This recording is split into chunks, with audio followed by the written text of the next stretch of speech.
नमस्कार दोस्तों, मैं हूं तबस्सुम अली और आप देख रहे हैं बोलो ज़िंदगी। इस वक्त हम आ चुके हैं चूड़ी मार्केट, पटना के चूड़ी मार्केट में, जहां पे आप देख रहे हैं कि ये होलिका दहन की तैयारियां चल रही हैं।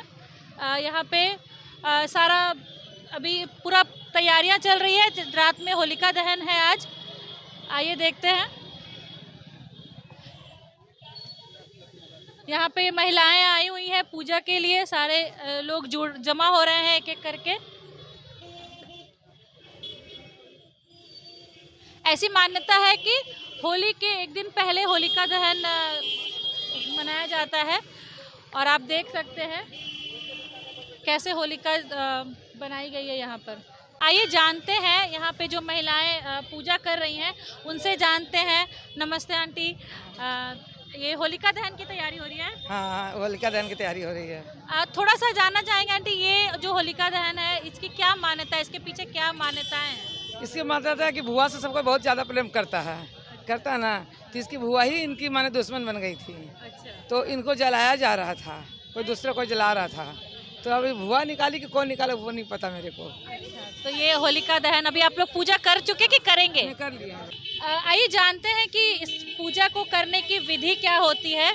आंटी आप बताएंगे कि ये पूजा कैसे की जाती है इसकी? हाँ, ये होलिका माँ की पूजा की जाती है। ये इसमें क्या है कि जो भक्त प्रहलाद थे उनके फादर प्रहलाद को बहुत यातना दिए थे कि वो मर जाए, कुछ हो जाए, तब उनकी बहन होलिका को बुलाए थे।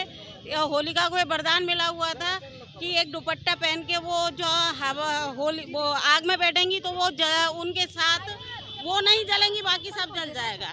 तो उन्होंने प्रहलाद को अपनी गोदी में बैठाया ताकि वो प्रहलाद को मार सके, लेकिन भगवान कृष्ण के, विष्णु भगवान के प्रताप से जो दुपट्टा था वो उड़ के प्रहलाद पे आ गया और होलिका जल गई। इस तरह अच्छाई की जीत हुई बुराई के ऊपर। तो ये जो अभी हम लोग सब ये पूजा हम देख रहे हैं, इसमें आप क्या क्या सामग्री इस्तेमाल करते हैं? इसमें हम लोग गुजिया बना के लाते हैं और पूड़ी, पुआ, हलवा, ये जो है वो बना के लाते हैं। अपना अपना नियम है, किसी का कोई अपने नियम के अनुसार। और गोबर का गुलरी बना के लाता है, उसकी माला बनाता है। और इसमें वो होलिका माँ को आप अर्पण करते हैं? फिर होलिका माँ को अर्पित। सुहाग की लंबी आयु के लिए होलिका को ये वरदान था कि वो कभी भी मरेगी नहीं, तो उससे अपनी सुहाग की लंबी आयु मांगने के लिए इसकी पूजा की जाती है, होलिका मैया की। मतलब महिलाएं जो पूजा करती हैं अपने सुहाग के लंबी उम्र के लिए करती हैं कि उससे उनकी हस्बैंड की उम्र लंबी हो।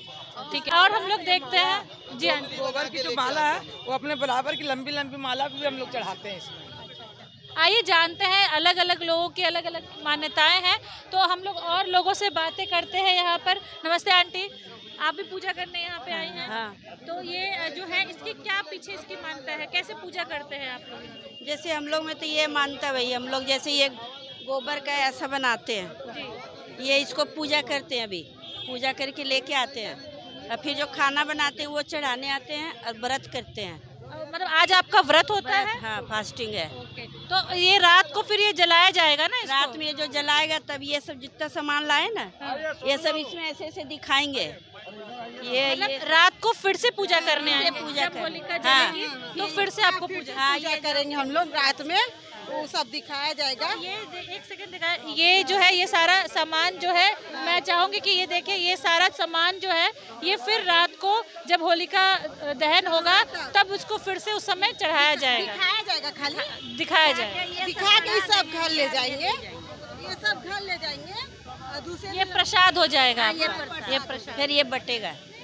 और ये जो सारा आयोजन है, मैं अपने दर्शकों को बताना चाहूँगी कि ये श्री श्री होलिका दहन महोत्सव समिति की तरफ से, जो कि पटना के चूड़ी मार्केट कदमकुआं में भी स्थित है, और सालों से ये प्रथा चली आई हुई है। सालों से इसी तरह से आयोजन होता है बहुत बड़े स्तर पर। और अभी हमारे साथ नरेश जी हैं, नरेश अग्रवाल जी हैं, जो इस समिति के सदस्य भी हैं।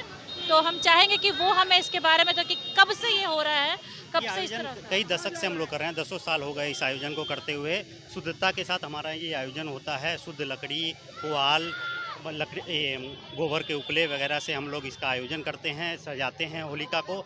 और इसमें बाद में है घी हो गया, फिर इलायची हो गया, लौंग हो गया, हवन सामग्री हो गया, इत्यादि डालते हैं ताकि शुद्धता जो है वायु में फैले। क्योंकि अधिकतर हम लोग देखते हैं जो पीछे कोरोना पीरियड गुजरा था तो उस समय हम लोगों ने एक प्रण लिया था कि ये होलिका माध्यम से जो है ना हम लोग शुद्धता के माध्यम से वायुमंडल को शुद्ध करेंगे। तो उसी को लेते हुए हम लोग इलायची वगैरह, लौंग, ये सब जो है शुद्ध सामग्री जो इसमें डाल के इसका होलिका का आयोजन हाँ, शायद मैंने कहीं कहीं देखा है लोग बहुत सारा कचरा भी डाल देते हैं तो वो हवा को दूषित हमारी करता ये है। पहल है कि यहाँ एक भी कचरे का प्रयोग नहीं होता, एक यहाँ तक कि एक प्लास्टिक का बोरा तक इसमें नहीं डाला जाता। आप देख सकते हैं जितने भी हैं उपले हैं, लकड़ियाँ हैं, पुआल है, इससे हमारा इसे होलिका का आयोजन किया जाता है, तैयार की जाती है। उसी के बाद इसका हम लोग रात्रि 12:30 बजे आज मुहूर्त है, जो कि 1:30 बजे तक मुहूर्त है, उसमें हम लोग इसका दहन करेंगे। तो ये पूरा शुद्धता का यहाँ पे ध्यान रखा जा रहा है क्योंकि जब ये जलते हैं तो धुआं निकलता है, वो धुएं से किसी को समस्या ना हो, तो उस वजह से इन्होंने इस बात का ध्यान रखा हुआ है कि इसमें जो भी चीज़ों का दहन हो वो शुद्ध हो। आइए हम यहाँ पे और भी मेंबर है हमारे साथ, हम उनसे मिलते हैं। आप अपना शुभ नाम बताएं। संजय कुमार।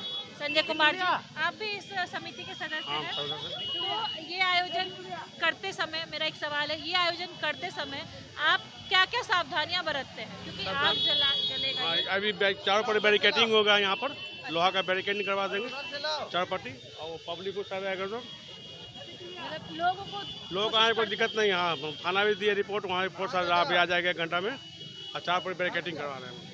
तो ये जो आयोजन है ये आप लोग अपनी समिति की तरफ से ये करवाते हैं, ये आयोजन? हम लोग अपना समिति पर अपना सब मेंबर अपना पर्सनल पैसा लेगा करवाते हैं, अपना चंदा फंदा कैसे नहीं लेते हम लोग। बहुत बहुत धन्यवाद। यहाँ और भी सदस्य मौजूद है। अभी हमारे साथ इस मंदिर के पुरोहित जी है, तो हम उनसे बात करते हैं। प्रणाम पुरोहित जी। जय हो। बोलो जिंदगी में सबसे पहले तो आपका बहुत बहुत स्वागत है। और अभी हम लोग यहाँ होलिका दहन का ही तैयारी देखने के लिए आए हुए थे, तो ये कब से आप इसमें हैं और ये कब से यहाँ पे तैयारी? ये तो हम लोग के बहुत पहले से होती आ रही है, लेकिन इस रूप में और इस तरीका से हम लोग पिछले 5-7 साल से हम लोग इसको नया रूप दिए हैं। उसके पहले तो होलिका दहन तो होती ही थी, लेकिन नया लुक और नया चेंजिंग हम लोगों ने यहाँ पर किया। मतलब पहले और अभी में काफी परिवर्तन आया है। काफ़ी परिवर्तन आ गया है। पहले कैसे चलते थे होलिका? पहले जैसे हर चौक चौराहे पर देखती हैं कि कचरा को जला दिया जाता है, गंदगी को जला दिया जाता है, किसी के सामान को नुकसान कर दिया जाता है, पहले उस तरीके की होती थी। तो अभी मतलब आप लोग सब मिल करके जितना भी इस एरिया के लोग हैं एक जगह आकर के इकट्ठा होकर के होलिका दहन करते हैं। हाँ जी।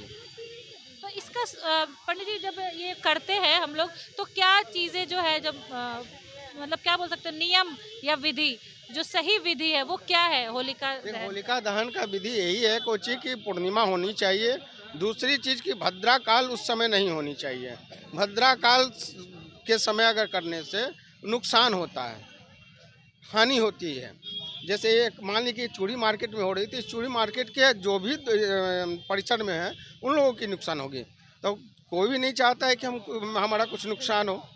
तो इसमें आप लोग तिथि काल समय ये सब गणना करके उसको देख के और उसके बाद हम लोगों ने टाइम निकाला है। तो आज रात का मुहूर्त है होलिका दहन का 1 बजे, और मेरे ख्याल से कल होली नहीं मनाएंगे। एक दिन पूर्णिमा है, पूर्णिमा के बाद हम लोग होली मनाते हैं। पूर्णिमा के बाद होली, यानी कि होली परसों होगी। देखा आपने कि कैसे इसका टाइम बहुत महत्वपूर्ण होता है, समय काल ये सब की भी बहुत ज़्यादा मान्यता है कि सब कुछ समय पे होना चाहिए अगर आप किसी शुभ कार्य को करते हैं।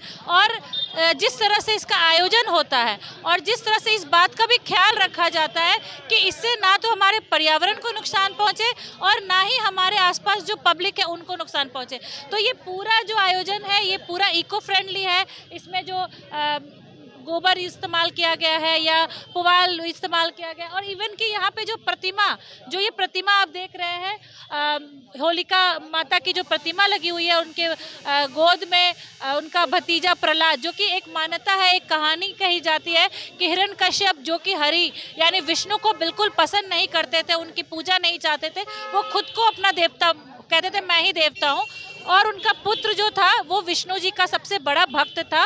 और उसी के भक्ति की वजह से ही, जैसा कि यहाँ पे महिलाएं बता रही थी कि होलिका को वरदान प्राप्त था, उसके बावजूद भी इस अग्नि ने उसको जला लिया, जबकि उसको अग्नि का वरदान प्राप्त था कि वो कभी भस्म नहीं होगी, लेकिन उस अग्नि ने उसको जला लिया, यानी कि बुराई पर अच्छाई की जीत। यही है होलिका दहन की कहानी और यही है होलिका दहन का जो आप पूरा देख रहे हैं, पूरा ये पूरी तरह से इको फ्रेंडली है। तो बहुत बहुत धन्यवाद आपका। फिर मिलते हैं किसी और नई स्टोरी के साथ और किसी और नई कहानी के साथ।